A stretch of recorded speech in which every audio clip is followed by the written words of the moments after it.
The Ramayana movie has been creating a lot of buzz lately, and in the coming months, with more trailer drops and character introductions, the hype will continue to grow.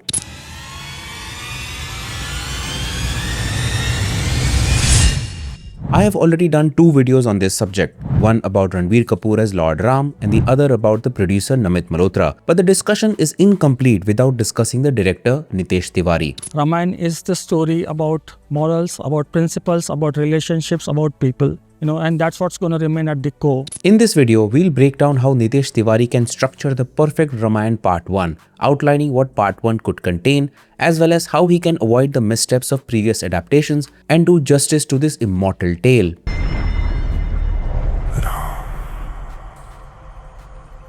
But before we get into the deep dive, let's talk about Nitesh Tiwari's directorial signature.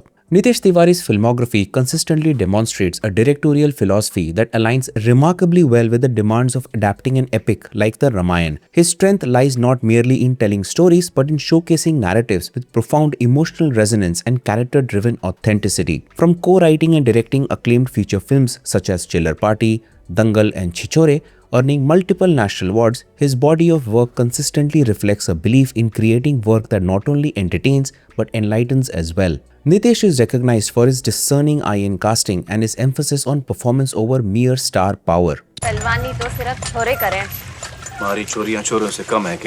When you look at the casting of Ranbir Kapoor, who was chosen specifically for his serene presence, quiet strength and emotional depth rather than his box office draw, it tells you exactly what Nitesh Tiwari is aiming for. हाँ वो तो है ही, आप देखोगे ना उसके चेहरे में जो एक calmness है वो तो चाहिए थी ना. Nitesh Tiwari wants to completely step away from the overtly theatrical, one-dimensional portrayals that plagued the past adaptation. By focusing on detailed character arcs, strong emotional resonance and the life lessons from Ramayana, Tiwari is trying to elevate the Indian epic from a mere visual spectacle into a deeply moving human and divine drama. You cannot cram Valmiki's Ramayana into a standard 3-hour runtime. If you try, you end up with a rushed highlight reel. And that is exactly why the two-part structure is essential. It's not a marketing gimmick, but an honest attempt to go deep into the nuances of the Ramayana. Ramayana became that story for me to say, how do I take it? That's the evolution of the planet. That's the first civilization in the world. That's the greatest epic. Now, if you are subscribed to the channel, you know I have already talked about the casting controversies and the immense pressure surrounding this film in previous videos. So this video will only focus on Nitesh Tiwari, the director, and how the movie will be structured in Part 1, starting with Ravan's story in Part 1, because I believe Part 1 could start with introducing Ravan to the audience. This is just one of the two theories I have, the other one I will talk about later in the video. Now, in the first glimpse of the Ramayana that was released last year, two messages were shown at the beginning. The first was an opening shot of the existence of time and the three lords, Lord Brahma, Lord Vishnu and Lord Shiva. In Hindu belief, these three gods are of great importance. They are called the Trimurti, which literally translates to three forms. Lord Brahma is the creator, Lord Vishnu is the preserver, and Lord Shiva is the destroyer. And they are not separate gods, but rather different sides of the same ultimate power, Brahmand, the universe itself. And the second message was when their creation threatened to take over the three worlds, and that creation is none other than Ravana. Ravana, as many of you know, is the powerful king of Lanka. He is often depicted with 10 heads and is known as a devout follower of Lord Shiva, a brilliant scholar, a great ruler and a maestro of the Veena. Through intense devotion and penance, he gained amazing powers and weapons from both Lord Brahma and Lord Shiva. Lord Brahma had also granted him a boon of invincibility to all creations of Lord Brahma, except for humans, as Ravana considered them beneath him and did not include them in his request for protection. Using the powers and weapons Ravana received, he was causing a lot of chaos on earth, and the other gods asked Lord Brahma for help. That's when Lord Vishnu stepped in, whom Ravana did not worship. Lord Vishnu promised to reincarnate as a human, whom we know as Lord Ram, to defeat Ravana, as his invincibility boon did not extend to humans. In the first glimpse, Ravana is shown in a dominant red color, with the text reading, "Power and Revenge." We already know Ravana gained immense power through the special boons and weapons he received from both Lord Brahma and Lord Shiva. His red color further emphasizes this overwhelming strength. So by combining the two messages at the start of the glimpse and the color palette to describe Ravana, the movie suggests that the first part will likely reveal a significant portion of Ravana's backstory. In Adipurush, the first scene showed Ravana, played by Saif Ali Khan, getting boons from Lord Brahma. so it's likely part 1 of Ramayana could start similarly. Here is where Tiwari's grounded approach will shine, making the audience feel the physical toll and the absolute terrifying obsession that drove Ravana to such extremes. In an interview, Nitesh Tiwari remarked that Ravana is more than just a dark character compared to what he is usually portrayed in the Ramayana retellings. The filmmaker explained that it's important to show all these facets of Ravana because it's a very important lesson where one can have all these great qualities, but if they are governed by vengeance and driven by ego, then the result will never be good. Of course, this is a highly controversial topic and a source of social media backlash. But without digressing, let's table that for a future discussion. Another important storyline that we will likely see will be how Ravana gets hold of the Pushpak Viman. The Pushpak Viman, as described in the Ramayana, was a magnificent, divine flying chariot created by Vishwakarma for Lord Brahma, later owned by Kuber and then seized by Ravana. It was notable for travelling at high speeds, sometimes described as mind speed, and was used to abduct Maa Sita.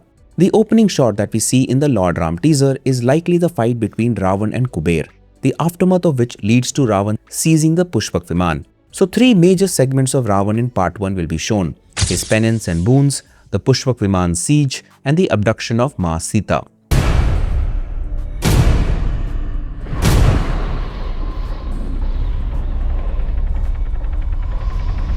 Now let's head to the Lord Ram story, and for that, let's head to Ayodhya. Now, if the first scene of the movie isn't Ravana fighting Kuber for the Pushpak Viman, there is another strong possibility based on what we saw in the teaser. It could actually be the ancient war between the Devas, the gods, and the Asuras, the demons, known as the Deva-Asura Sangram. There is a brief shot of someone falling amid a massive chaotic battle, and it could be Kaikeyi. Now, why is this scene so important? In this battle, King Dashrath, riding a chariot, was facing the Asuras in 10 directions at the same time.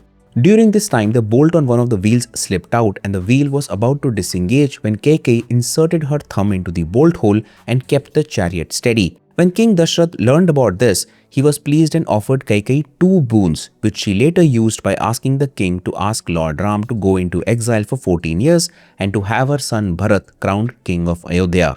From that intense history, the narrative will likely shift to Lord Ram's early years and his education. We have all seen the warrior side of Lord Ram in the Lanka war, but Nitesh Tiwari will also show us the warrior side of Lord Ram before he went into exile.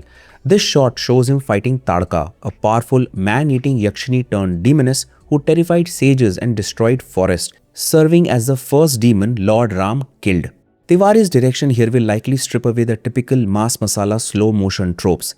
Instead, expect a highly tactical raw encounter that establishes Lord Ram's physical capabilities and his unwavering commitment to protecting the innocent, setting up the stage for the Swayamvar of Maa Sita in Mithila. In the teaser, we get a magnificent shot of Lord Ram standing with the Pinaka bow, the incredible heavy divine bow of Lord Shiva. As we all know, stringing and ultimately breaking this bow is what wins him Maa Sita's hand in marriage. But breaking that sacred bow also brings a massive, unexpected consequence: the encounter with Lord Parshuram. As Lord Ram, Maa Sita and the royal family return to Ayodhya after the wedding, their path is blocked by Lord Parshuram, the 6th avatar of Lord Vishnu, who is furious because Lord Ram had broken the Pinaka, the divine bow of Lord Shiva, whom Lord Parshuram revered as his guru. In this encounter, Lord Parshuram challenged Lord Ram to string another bow, the sacred bow of Lord Vishnu called Sharang, to prove his strength. Lord Ram took the bow, effortlessly strung it and fixed an arrow to it, demonstrating his divine power. Lord Parshuram immediately realized that Lord Ram was the 7th avatar of Lord Vishnu and transferred his own divine energy and powers to Lord Ram, confirming Lord Ram as his successor in defending Dharma. Tiwari excels at these quiet, tension-filled character moments. He doesn't need excessive dramatization to create stakes. The intense eye contact and the shift in the body language will carry the entire scene forward. And it happens just as the young prince returns home thinking his life is about to settle into peace. The peace in Ayodhya is about to be shattered, pulling us right into the emotional core of the story: Lord Ram's exile.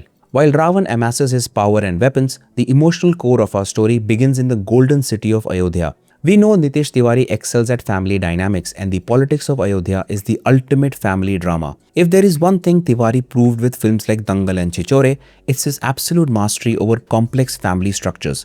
He knows exactly how to build a loving household and then systematically break the audience's heart when it falls apart. We will likely see the immense love King Dashrath has for Lord Ram and the sudden heartbreaking shift when Kaikeyi, poisoned by the words of her family servant, Manthara, cashes in her boons. She demands the throne for her son Bharat and a 14-year-old exile for Lord Ram. This is the exact moment where Ranbir Kapoor's casting starts to make perfect sense. When faced with this deeply unfair demand, Lord Ram doesn't throw a tantrum. He doesn't fight for his right to the throne. He accepts it with absolute unwavering calm, showing that quiet strength, that supreme devotion to his duty and his father's word is what sets Lord Ram apart as a divine figure. The departure scene is going to be a massive tearjerker. Nitesh Tiwari himself has said in interviews that the sequence of Lord Ram leaving Ayodhya with the entire city weeping and begging him to stay is what makes him most emotional. We will see Lord Ram, Maa Sita and Lakshman strip away their royal silks, don the rough clothes and walk away from everything they know. This establishes the heavy, immovable weight of Dharma for the rest of the movie. Once they leave Ayodhya, the movie's tone has to flip completely.